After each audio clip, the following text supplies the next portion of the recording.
నమస్తే, welcome to legend TV. నేను మీ journalist అనేది. ములుగు జిల్లా ఏర్పడిన తర్వాత వచ్చేటువంటి మున్సిపాలిటీ ఎన్నికలు ఇవి మొదటివి కాబట్టి ఈ తరుణంలోనైతే ఇటు బీఆర్ఎస్, ఇటు కాంగ్రెస్, ఇటు బీజేపీ కూడా ప్రచార పర్వాన్ని కూడా కొనసాగిస్తున్నాయి. పోటాపోటీగా ఉంటున్నటువంటి విషయాలు కూడా మనకి ఇక్కడ ఉన్నటువంటి ప్రజల తరపున అయితే మనకు తెలుస్తా ఉన్నది.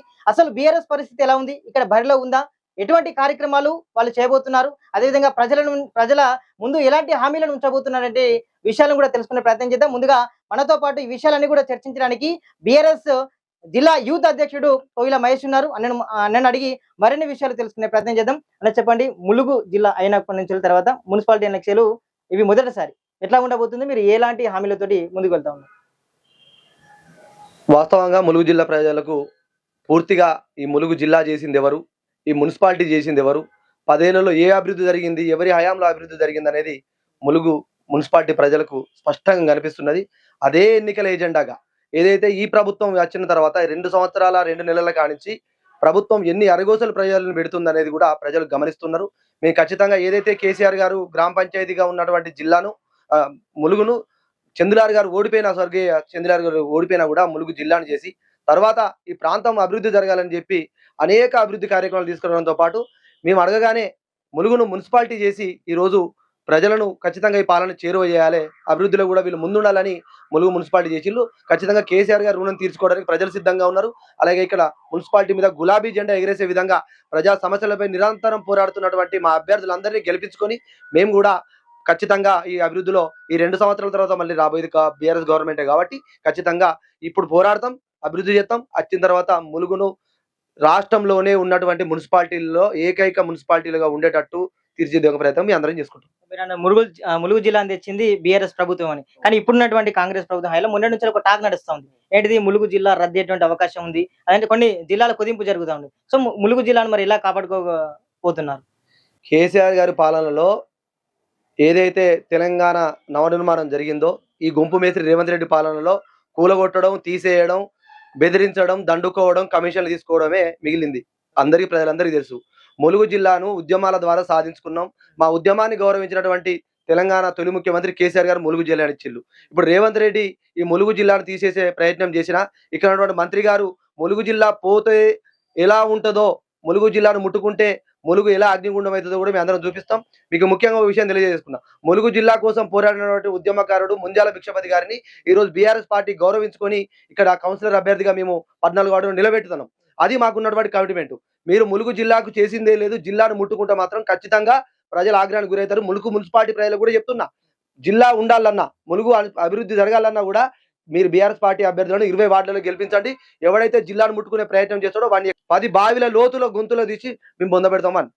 ఫోన్ ట్యాపింగ్ వివరం కూడా మనకు తెలంగాణ రాష్ట్రంలో అయితే హాట్ టాపిక్ మారింది.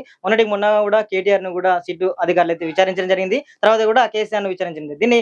దీని ఆంతర్యం ఏంటంటే, ఎన్నికలు వచ్చినప్పుడే వీళ్ళకు కాళేశ్వరం ప్రాజెక్టు మీద విచారణ గుర్తుకొస్తుంది, ఎన్నికలు వచ్చినప్పుడే సిట్ విచారణ గుర్తుకొస్తుంది, ఎన్నికలు వచ్చినప్పుడే ఫోన్ ట్యాపింగ్ గుర్తుకొస్తుంది.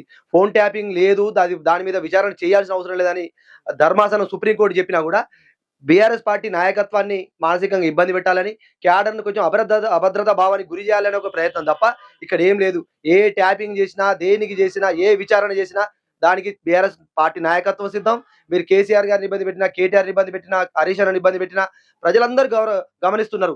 మాకు కేసులు కొత్త కాదు, ఉద్యమాల నుంచి వచ్చిన బిడ్డలం. మీరు ఎన్ని కేసులైనా పెట్టుండి, ఎంత అరాచకం చేసినా కూడా మేము ప్రజల పక్షాన్ని ఉంటాం, ప్రజల పక్షాన్నే పోరాడతాం. ఖచ్చితంగా ప్రజలకు అందుబాటులో ఉండి మీ సమస్యలు ఉన్నటువంటి తీరుస్తాం. మీరు చేస్తున్నటువంటి ప్రతి దమనకాండను అడ్డుకొని ప్రజలకు అందుబాటులో మేము నిరంతరంగా ఉంటాం. మేడారం జాతర అనేది తెలంగాణ కుంభమేళగా పిలువడుతుంది. మొన్న కూడా మీరు కూడా దైవదర్శనం కూడా చేసుకున్నట్టు తెలుస్తా ఉన్నది. ఎట్లా ఉంది మరి అక్కడ ఏర్పాట్లు కానీ, ఆ జాతర మరి నిజంగా సక్సెస్ అయిందా? వాళ్ళేమో సక్సెస్ అయిందని చెప్తున్నారు, మీ మాటల్లో ఏం చెప్తారు?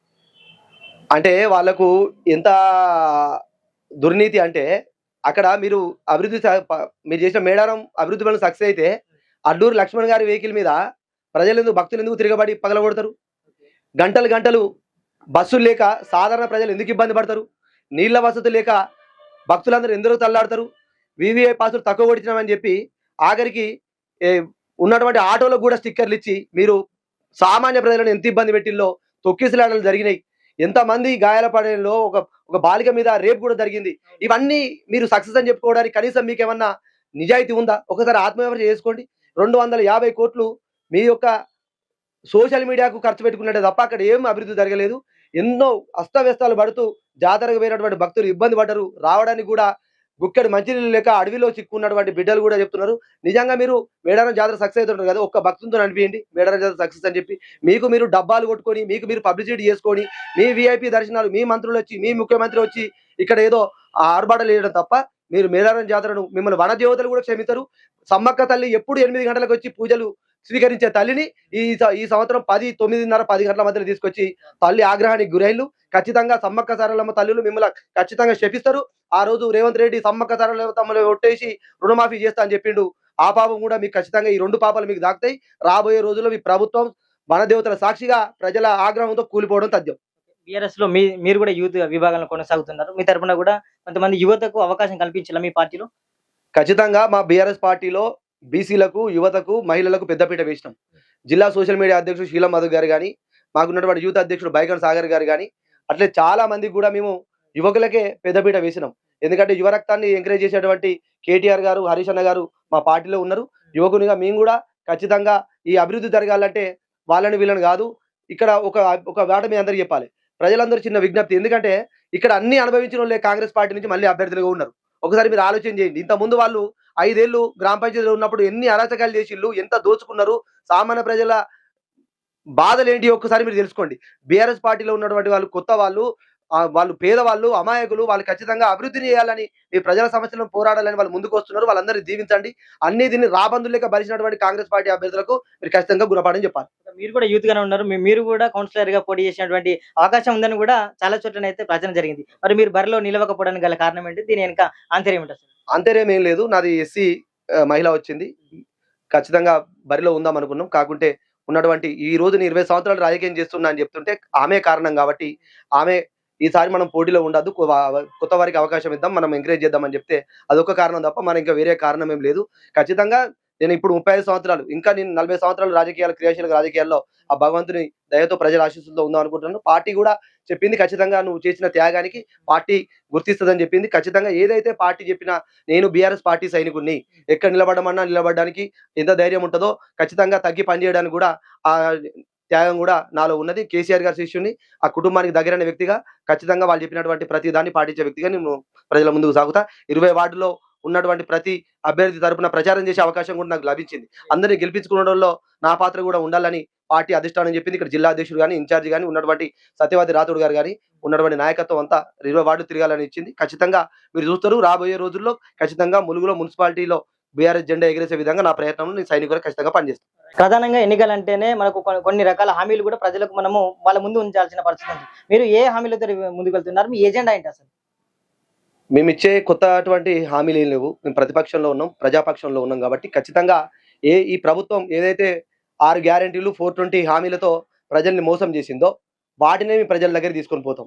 మహిళలను 2500 రూపాయలు ఇస్తా అని చెప్పి మోసం చేసింది తీసుకొని పోతాం. ఏ రోజు లేనటువంటి రైతులు ఈ రోజు యూరియా బస్తాల్లో కోసం నిలబడి అలసిపోయి కింద పడేటువంటి ఎజెండాతో ముందుకు పోతాం. కేసీఆర్ గారు ఇచ్చిన నీళ్లు మనయ్ అని చెప్పడానికి ముందుకు పోతాం. 2000 రూపాయలు పెన్షన్ మేము ఇచ్చిన 4000 రూపాయలు ఏమైనా అని అడగడానికి పోతాం.